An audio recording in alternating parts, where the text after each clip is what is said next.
What up, everybody? It's your friendly neighborhood gamer PTK Blam, and I am back with another video. So it is about 7:30 in the morning currently right now, and it is a big day. Scorpio news drop. I'm gonna just dive right into it. We're not gonna waste no time. Oh, before I do any of that, thank you guys for the continued support on the channel.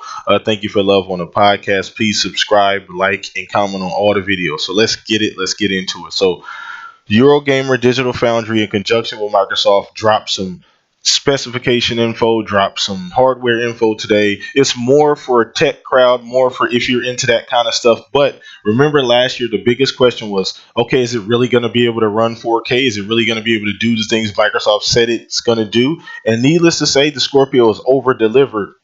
Digital Foundry went in, they ran a full gamut of tests, and the console over delivered on what Microsoft had promised, which is awesome. As an Xbox gamer myself, I am super hyped and super excited for the Scorpio. Now, there are questions being raised currently. As you know, anytime Microsoft comes out and says anything like this or makes some type of an announcement like this, there's always other questions that conveniently get brought up. So price obviously is the biggest thing for everybody, so they did mention in the article that they wanted to keep the cost down, and they wanted to make it a consumer friendly cost. So a lot of people are still saying $499, which I think, based on what we know what this thing can do and what we've seen that it can do as far as what Digital Foundry in the article came out today, $499 is actually a fair price if it actually, it's going to be able to do the things that they said it's going to do, and it's over delivered thus far. So I'm okay with that, because I don't know.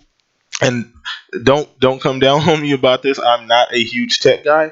I don't think that you can build a PC for $500 that can do what the Scorpio can do. Now, if you can, let me know in the comment section, because you may be able to, and I don't know, because I don't build computers and things like that. But I think that's a very reasonable price based on the information that we currently have now.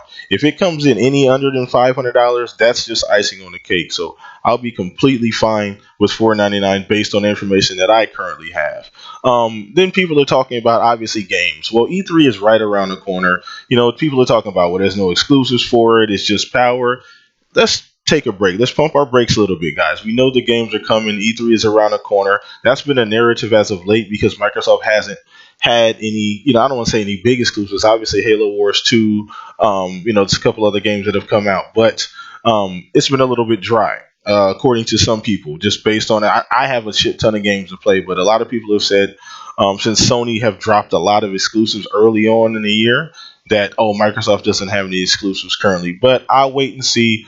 E3 is around the corner. We know games are coming. If the thing does what it says it does, and a lot of developers have come out and said they're really excited about the console, people are going to be making games for this thing. I don't have any doubt in my mind, and I know Microsoft is super hype, and they are going to be putting their full maximum effort behind making sure that this thing's get titles. It gets exclusive titles. Obviously, the multi-pass are going to be awesome. I'm curious to see how that narrative is going to change as far as multi-pass, because for the longest time, multi-pass ran better on the PlayStation. Now, with the Scorpio, that kind of flips things around, flips it on its head. So I'm curious to see how the media is going to take that. I'm curious to see how gamers are going to feel about that, if that's going to be a thing anymore, or if it's just going to kind of fall to the wayside as it should have before.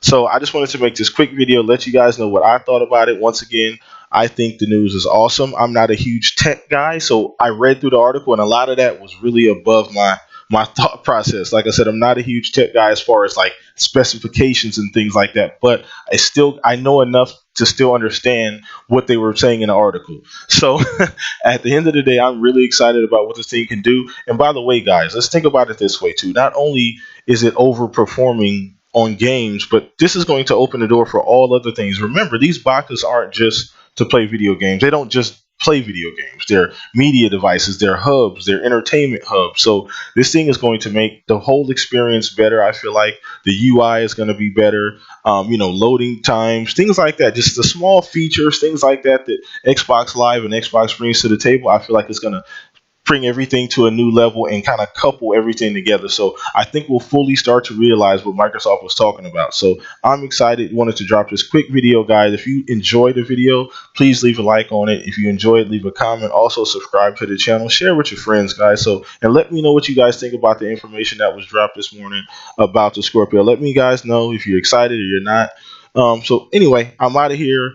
got to go do some things today, but I will be back. I'm going to be on a console corner today. So I'm really, really happy about that. Shout out GKB and She Wolf for inviting me on the show. I really, really appreciate it. Those are my family guys. But anyway, we'll see you guys a little bit later. I'm out of here.